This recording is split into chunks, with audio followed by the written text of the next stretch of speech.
Cibitoke iri mu buraruko bushira uburengero bw'u Burundi niyo ntara izwi nk'ikigega c'igihugu.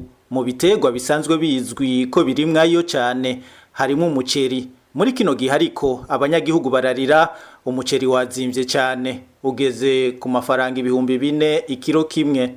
Imyaka twabayeho n'ubwa mbere tubonye umuceri w'ibihumbi 4 wabo gucari icyatsi cy'umunani bibiri waduze gose. Nayo mu ntara ya Rumonge mu kiyaya c'Imbo abanyagihugu bavuga ko igiciro c'ico kiribwa c'umuceri kiguma gihindagurika uko haca iminsi 2 gusa. Umuceri usanzwe ubayabaye wa nyuma ugurwa amafaranga make n'ibihumbi 3,500. Ushitse ko ivyo biciro mu ndwi 2 ziheze wahora ku bihumbi 2,200 buri minsi 2 kwihera ni kutera duga.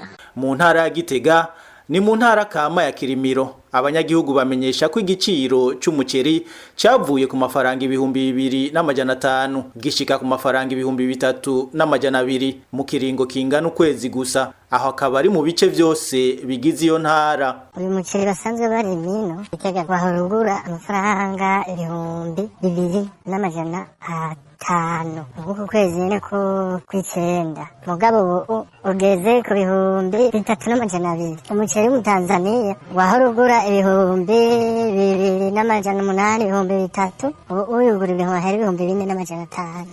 Mu ntara ya Ngozi naho umuceri witwa ngurazimbutse ugurwa amafaranga 3,100 ikiro.